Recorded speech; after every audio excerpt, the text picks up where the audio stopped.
প্রবাসীদের ভোট দেওয়ার মাধ্যম নিয়ে বিভক্ত রাজনৈতিক দলগুলো। বিএনপি ও জামায়াত সহ বড় দলগুলো চায় প্রক্সি ভোটিং আর পোস্টাল ও অনলাইন ভোটিং এর পক্ষে এনসিপি।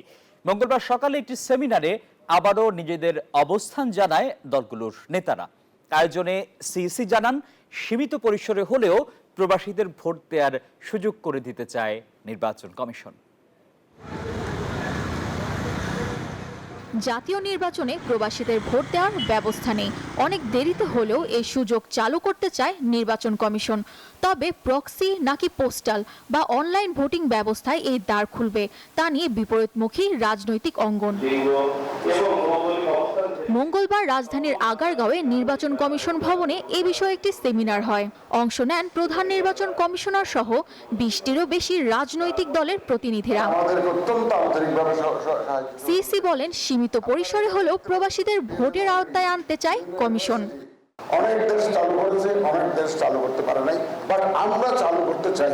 এজন্য আপনাদের সবার বিজ্ঞ মতামত এবং সমর্থন আমরা চাই। All exercises will end in futility, যদি আমরা রাজনৈতিক দলের সমর্থন না পাই। কোন পদ্ধতিতে প্রবাসীদের ভোট নেওয়া হবে তা নিয়ে রয়েছে বিভক্তি। বেশিরভাগ দল প্রক্সি ভোটিং এর পক্ষে। এটা আমাদের সমর্থনের প্রশ্ন না, শুধু এটা আমাদের দাবি বাস্তবায়ন হচ্ছে বলে আমরা খুশি।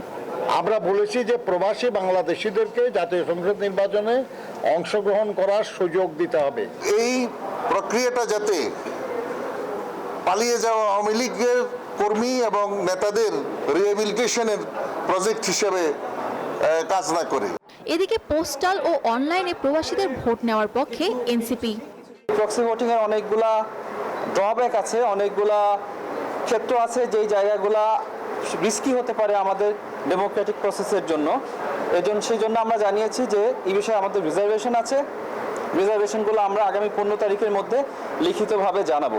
প্রবাসীদের ভোটিং নিয়ে আগামী 15 মের মধ্যে মতামত জানাতে রাজনৈতিক দলগুলোর প্রতি আহ্বান জানিয়েছে নির্বাচন কমিশন। সামিয়া মাহতাব রোজা, নিউজ 24, ঢাকা।